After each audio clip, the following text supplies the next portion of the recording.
Welcome back students. आज का जो हमारा टॉपिक है this is cell structure and function. Cell के स्ट्रक्चर के बारे में बात करेंगे और फंक्शन की। इससे पहले वाली वीडियो अगर आपने नहीं देखी तो आप उसे प्लीज़ एक बार देख लें, क्योंकि यहाँ पर हम सेल के इंटरनल स्ट्रक्चर के बारे में डिस्कस करेंगे। So let's start. सबसे पहले हम बात करते हैं कि चाहे वो सेल एनिमल की हो चाहे वो प्लांट की हो, उसके बेसिक कंपोनेंट्स क्या होते हैं। सपोज़ करिए ये कोई सेल है, ठीक है। सबसे ऊपर की जो लेयर है, this is known as cell membrane. फिर उसके बाद इसके अंदर एक छोटा सा न्यूक्लियस होता है, दिस पोर्शन, इससे हम बोलते हैं न्यूक्लियस। और जो आपका ये वाला पोर्शन है, दिस एरिया, इस एरिया में जो भी सब्सटेंस फिल होता है जेली जैसा, उसको हम बोलते हैं साइटोप्लाज्म। तो ये आपकी एक बेसिक स्ट्रक्चर है एक सेल की, ठीक है। सबसे ऊपर वाली लेयर आपकी हो जाएगी सेल मेम्ब्रेन, देन इसके अंदर जो लिक्विड फिल है उसे हम साइटोप्लाज्म बोलेंगे, और जो सबसे सेंटर में पार्ट होता है उसे हम न्यूक्लियस बोलते हैं। I hope it is clear to you. Next लिखा हुआ है the cytoplasm and the nucleus are enclosed within the cell membrane also called plasma membrane. फिर से मैं आपको ये स्ट्रक्चर दिखाऊँ। ये आपका सेल मेम्ब्रेन, ये आपकी न्यूक्लियस। जब हम साइटोप्लाज्म और न्यूक्लियस को मिलाकर बात करते हैं, यानी कि न्यूक्लियस प्लस साइटोप्लाज्म आपका कहलाता है प्रोटोप्लाज्म। ये वाला पोर्शन, प्रोटो का मतलब होता है पहला, प्लाज्म का मतलब लिक्विड, यानी पहला लिविंग मैटर जो है वो आपका प्रोटोप्लाज्म है। और प्रोटोप्लाज्म है क्या? न्यूक्लियस और साइटोप्लाज्म को जब हम एक साथ बोलते हैं तो हम उसे क्या बोलते हैं? प्रोटोप्लाज्म, ठीक है। नेक्स्ट हम लोग बात करते हैं the living substance of the cell is called protoplasm. मैंने आपको बता दिया है, it include the cytoplasm and nucleus. Next ये स्ट्रक्चर आप लोग देख लिए, आपको समझ आ जाएगा कि जो पार्ट ऑफ सेल्स है वो क्या है। ये देखिए, पार्ट ऑफ सेल में एक स्ट्रक्चर आपका दिया हुआ है साइटोप्लाज्म, यानी ये वाला एरिया जिसके अंदर बहुत ढेर सारी ऑर्गेनेलीज प्रेजेंट हैं। ऑर्गेनेलीज मैं अभी आपको आगे क्लियर करूँगी, लेकिन आप ऐसे समझ लीजिए। सपोज करिए एक माइटोकॉन्ड्रिया है, आपका एक माइक्रोट्यूब्यूल्स है, आपका एक राइबोसोम है, एक आपका एंडोप्लाज्मिक रेटिकुलम है, लाइसोसोम है। ये सारी आपकी क्या कही जाती हैं? These are organelles. और ऑर्गेनेलीज का फंक्शन ये होता है कि आपकी बॉडी में जितनी भी केमिकल प्रोसेस होती है वो सब इन्हीं ऑर्गेनेलीज के थ्रू होती है। जैसे माइटोकॉन्ड्रिया आपको एनर्जी प्रोवाइड करता है, राइबोसोम से आपकी बॉडी में प्रोटीन बनती है। तो ये सारी जो ऑर्गेनेलीज है ये आपकी बॉडी को ज़िंदा रखने के लिए, आपकी सेल्स को अलाइव रखने के लिए बहुत ज़रूरी है। तो आपसे क्वेश्चन ये भी आ सकता है कि सेल ऑर्गेनेलीज जो प्रेजेंट होती हैं वो सेल के किस पोर्शन में प्रेजेंट होती है, किस हिस्से में प्रेजेंट होती है। तो आप इसका आंसर लिखोगे साइटोप्लाज्म। नेक्स्ट है आपका सेल मेम्ब्रेन। सेल मेम्ब्रेन तो आपका ये वाला एरिया होता है बिल्कुल ऊपर वाला, जो कि क्या करता है? आपको या आपकी सेल को शेप प्रोवाइड करता है, ठीक है। और इसके पास छोटे छोटे से छेद होते हैं, छोटे छोटे से पोर्स होते हैं, बहुत माइन्यूट से पोर्स होते हैं। इन पोर्स का मतलब क्या है? अब हमें पता है कि अगर कहीं पर कुछ फंक्शन हुआ है, कहीं पर कोई काम हुआ है, अब यहाँ पर तो बहुत ढेर सारी प्रोसेसेस हो रही हैं, तो कुछ ना कुछ तो इसमें वेस्ट बचेगा। अगर रेस्पिरेशन की प्रोसेस हो रही है, यहाँ पर ऑक्सीडेशन हो रहा है, तो कार्बन डाइऑक्साइड को बाहर जाना ज़रूरी है। तो कार्बन डाइऑक्साइड बाहर कैसे जाएगी? बाहर जाएगी इन्हीं पोर्स के थ्रू जो सेल मेम्ब्रेन में प्रेजेंट है। और ऑक्सीजन का अंदर आना भी बहुत ज़रूरी है। तो ऑक्सीजन भी किसके थ्रू सेल के अंदर आती है? इन्हीं पोर्स के अंदर। और ये पोर्स कहाँ पर प्रेजेंट है? आपके सेल मेम्ब्रेन के ऊपर। I hope it is clear to you. Now next is the nucleus. Nucleus में आपके जेनेटिक मटीरियल्स प्रेजेंट होते हैं, ठीक है। और ये आपकी पूरी सेल के फंक्शन को क्या करती है? कंट्रोल करती है। ये वाला पोर्शन जो है आपका, ये पूरी सेल को क्या करता है? कंट्रोल करता है। और यही आपका जेनेटिक मटीरियल भी कहलाता है। जेनेटिक मटीरियल मैं आपको अभी आगे और क्लियर करूँगी, ठीक है। आई hope it is clear. Next, overall मैंने आपको बता दिया है, ठीक है। एक छोटा सिंपल सा डायग्राम लेके मैंने आपको सारा एक्सप्लेन कर दिया। अब हम लोग वन बाय वन थोड़ा सा एक्सप्लेन करके चलते हैं, ठीक है, कि सेल मेम्ब्रेन क्या कहती है। सेल मेम्ब्रेन आपकी आउटर लेयर है, जैसे ये सेल मैंने आपको बताया है, तो ये आउटर लेयर है, ठीक है। इसकी बात हम लोग कर रहे हैं इस समय। आप लोग अपने दिमाग में एक छोटी सी इमेज बना के चलिएगा सेल की, कि हम लोग बात किस स्ट्रक्चर की कर रहे हैं। We are talking about this structure of the cell, that means outer membrane. ये पोरस होती है। पोरस का मतलब क्या होता है कि इसमें छोटे छोटे से छेद होते हैं, पोर्स प्रेजेंट होते हैं। और मैंने आपको बता दिया था कि इन पोर्स का मतलब क्या है, to allow movement of substance, substance का अंदर आना और सब्सटेंस का बाहर जाना इन्हीं पोर्स के थ्रू होता है। दैट मीन्स कि अगर किसी मेम्ब्रेन के अंदर पोर्स नहीं प्रेजेंट है तो कोई भी सब्सटेंस सेल के अंदर नहीं आ सकता और सेल से बाहर नहीं जा सकता। लेकिन ऐसा पॉसिबल ही नहीं है, क्योंकि पोर्स प्रेजेंट है और पोर्स का होना बहुत ज़रूरी है, बिकॉज सेल के अंदर जितनी भी प्रोसेसेस होती हैं कुछ ना कुछ तो उनका एंड प्रोडक्ट बनता है, जो कि हमारी सेल्स उसको बाहर निकालना चाहती हैं, तो वो कहाँ से निकलेंगी, थ्रू द पोर्स। नेक्स्ट लिखा हुआ है एनिमल सेल्स में। अगर हम देखें, ये तो नॉर्मल एनिमल सेल की बात कर रहे थे। अगर हम लोग प्लांट सेल को देखें तो प्लांट सेल में क्या होता है, इसके ऊपर एक और कवरिंग होती है इस तरीके से। प्लांट सेल के ऊपर आपकी एक और कवरिंग होती है इस तरीके से, ये वाला पोर्शन।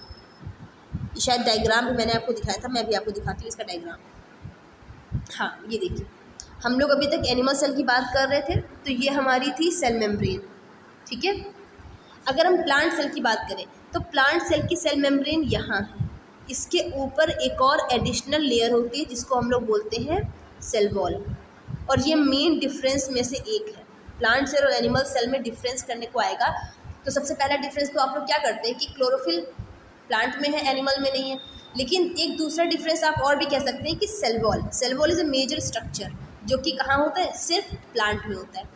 सेल वॉल के लिए एक चीज़ आप और इम्पॉर्टेंट जान लीजिए कि जो आपका सेल वॉल है ये नॉन लिविंग सब्सटेंस से बना हुआ है, दैट इज़ सेल्यूलोज, ठीक है। एक प्लांट की जो सेल होती है उसके ऊपर का जो स्ट्रक्चर होता है सेल मेम्ब्रेन के ऊपर, दैट इज़ सेल वॉल, वो किससे बना होता है, सेल्यूलोज से। आपसे एक नंबर का क्वेश्चन आ सकता है कि जो सेल वॉल होती है प्लांट की वो किससे मिलकर बनी हुई है, वो किस सब्सटेंस से बनी हुई है, then you will write cellulose. या फिर आपसे क्वेश्चन डायरेक्टली पूछ सकता है कि इसका फंक्शन बताइए, क्या फंक्शन है इसका। तो ये प्रोटेक्शन प्रोवाइड करता है और शेप और सपोर्ट प्रोवाइड करता है सेल को, ठीक है। ये 2-3 नंबर के क्वेश्चंस आपके ऐसे ही ईजिली बन जाएंगे। नेक्स्ट हम लोग बात करते हैं साइटोप्लाज्म की। अब आपको मैं बताऊं हम लोग किस स्ट्रक्चर की बात कर रहे हैं। ये हमारा सेल मेम्ब्रेन था, अब हम लोग, ये न्यूक्लियस है, अब हम लोग इस पोर्शन की बात कर रहे हैं। We are talking about this area, ठीक है। इस लिक्विड की बात कर रहे हैं जो न्यूक्लियस और सेल मेम्ब्रेन के बीच में। क्या लिखा हुआ है, साइटोप्लाज्म का मतलब होता है हॉलो लिक्विड, यानी कोई हॉलो वेसल है, कोई हल्की सी ऐसी चीज़ है जो बिल्कुल खाली है अंदर से, उसके अंदर कोई लिक्विड फिल है, तो वही तो है ना।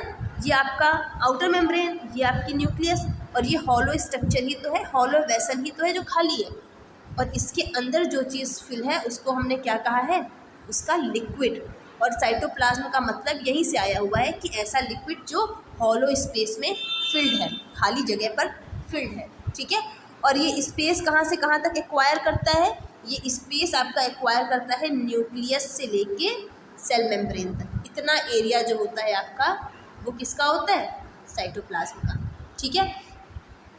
अब लिखा हुआ है a numbers of tiny components और स्ट्रक्चर्स कॉल्ड सेल ऑर्गेनेलीज। मैंने आपको बताया था सेल ऑर्गेनेलीज जैसे माइटोकॉन्ड्रिया हो गया, राइबोसोम्स हो गया, लाइजोसोम्स हो गया, गोल्गी बॉडीज़ हो गई, ये सारे आपके क्या हैं, ये सब आपकी गोल्गी बॉडीज़ हैं।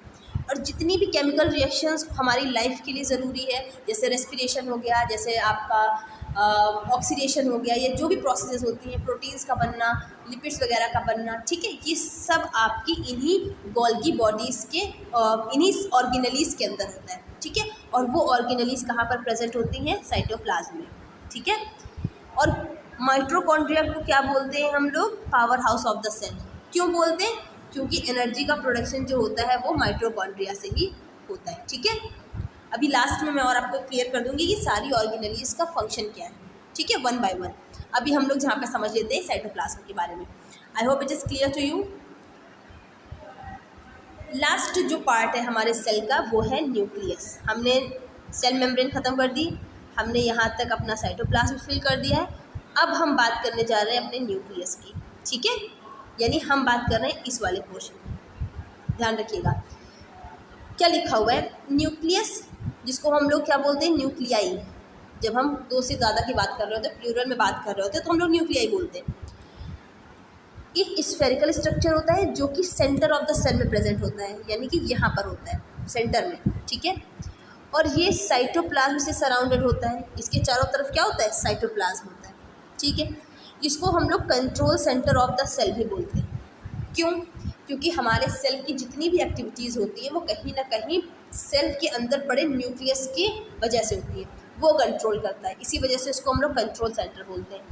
जैसे आप लोग अपनी बॉडी में देखो तो हमारी बॉडी की सारी एक्टिविटीज़ को कंट्रोल कर रहा है ब्रेन, तो सेम मैनर में जो सेल की सारी एक्टिविटीज़ कंट्रोल करता है वो आपका न्यूक्लियस है। ठीक है, नॉर्मली क्या होता है कि एक ही न्यूक्लियस प्रेजेंट होता है सेल में। ठीक है, जैसे ये सेल है उसके अंदर एक ही न्यूक्लियस प्रेजेंट है, लेकिन जो मसल सेल्स होती हैं उनके अंदर क्या होता है? एक से ज़्यादा न्यूक्लियस प्रेजेंट होते हैं। ठीक है, कुछ केसेस में जैसे आपकी मसल सेल्स। ठीक है, न्यूक्लियस के भी 4 पार्ट होते हैं। अब आप देखिए, मैं आपको समझाती हूँ। ये रहा आपका सेल, ठीक है, आउटर मेम्ब्रेन, ये रहा आपका साइटोप्लाज्म और इसके अंदर रहा आपका न्यूक्लियस। अब एक चीज़ देखो, सेल की आउटर लेयर को हम लोग बोल रहे थे सेल मेम्ब्रेन, तो ऐसे ही न्यूक्लियस की जो आउटर लेयर होगी उसको हम बोलेंगे न्यूक्लियर मेम्ब्रेन। ये न्यूक्लियर मेम्ब्रेन, इसके अंदर एक पोर्शन होगा न्यूक्लियोलस। ठीक है, ये रहा आपका न्यूक्लियोलस। ठीक है, इसके अंदर जो लिक्विड फिल होगा, यानी इसके अंदर का जो लिक्विड होगा, ये यहाँ के लिक्विड को साइटोप्लाज्म बोला है और यहाँ के लिक्विड को हम लोग बोलेंगे न्यूक्लियोप्लाज्म। क्यों? क्योंकि ये न्यूक्लियस का लिक्विड है। सेल के लिक्विड को साइटोप्लाज्म बोल दिया, इसको सेल मेम्ब्रेन बोल दिया। जब हम न्यूक्लियस की बात करेंगे तो न्यूक्लियस की जो आउटर लेयर है वो न्यूक्लियर मेम्ब्रेन, इसका लिक्विड न्यूक्लियोप्लाज्म और इसके सेंटर में न्यूक्लियोलस। अब न्यूक्लियोलस के पास, यानी इस स्ट्रक्चर को थोड़ा सा अगर हम लोग बड़ा कर दें ऐसे, तो ये तो न्यूक्लियोलस हो गया, इसके अंदर न्यूक्लियोप्लाज्म हो गया, इसी के अंदर हमारा क्रोमोसोम प्रेजेंट होता है थ्रेड जैसे, इस तरीके से ये प्रेजेंट होता है आपका क्रोमोसोम्स। क्रोमोसोम क्या करता है? आपको पता होगा कि आपके कुछ फीचर्स आपके फेस के, आपके बॉडी के, आपके पेरेंट्स से मैच होते हैं। ठीक है, कुछ बच्चे डिट्टो बिल्कुल फोटोकॉपी होते हैं अपने पेरेंट्स की, आप देखोगे तो समझ जाओगे कि हाँ ये इनके फादर हैं। ठीक, ऐसा क्यों होता है? ऐसा इस क्रोमोसोम की वजह से होता है, क्योंकि इस क्रोमोसोम में जो जीन्स आपके प्रेजेंट होते हैं, ठीक है, किस में प्रेजेंट होते हैं? क्रोमोसोम्स में। और क्रोमोसोम्स कहाँ होते हैं? न्यूक्लियस के अंदर।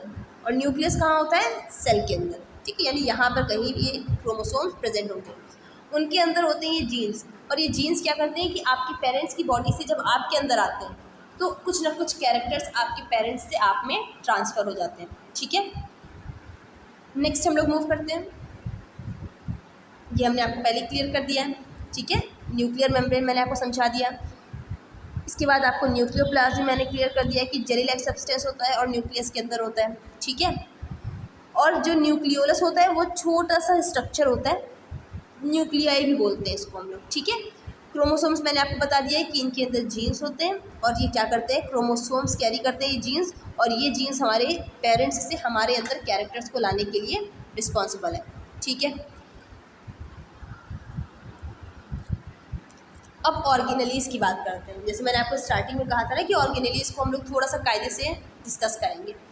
तो ऑर्गेनेलीज़ क्या होती हैं आपकी? Cytoplasm contains a number of small structure. Organelles आपकी कहाँ पर प्रेजेंट होती हैं? साइटोप्लाज्म के अंदर। अब ये सबके नाम दिए हुए हैं।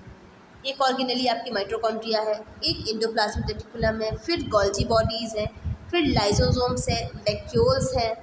आपकी मोस्टली जो वैक्यूल होता है, वैक्यूल का भी एक डिफरेंस होता है आपका प्लांट और एनिमल सेल में, कि मोस्टली एनिमल सेल में वैक्यूल नहीं होता है।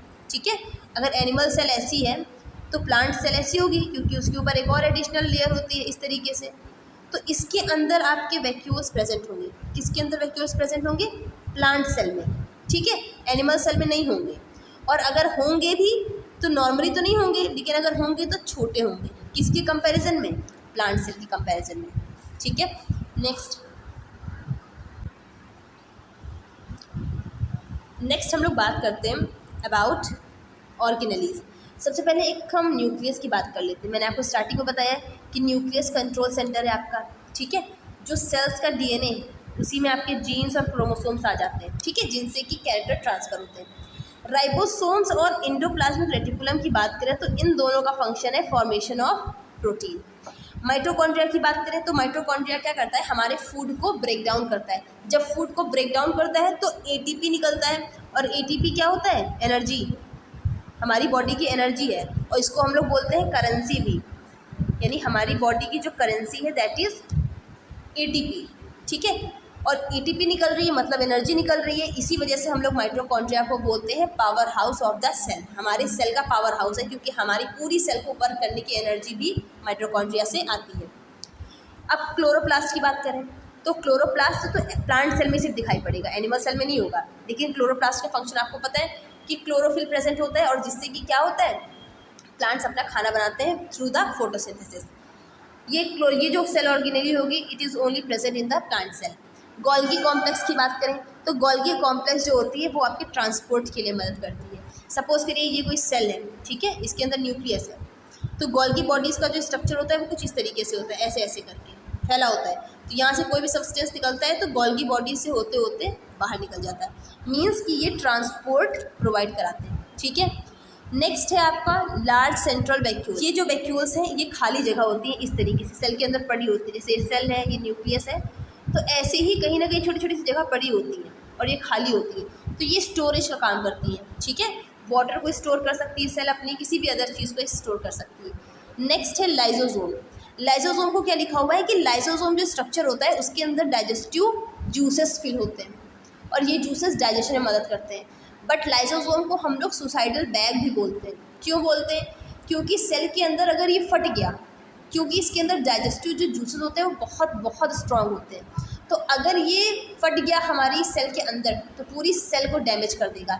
इसी वजह से सेल लाइसोसोम को लेके चलती है अपने साथ, तो एक तरीके से सुसाइडल बैग का नाम दिया गया है इसको, ठीक है। So it was all about the cell structure and the basic of the cell, ठीक है। कौन कौन से सब्सटेंस प्रेजेंट है, कौन कौन सी लेयर्स है, कौन कौन से पार्ट है, मैंने सबको आपको क्लियर कर दिया है। So if you like it don't forget to subscribe and like it. Thank you.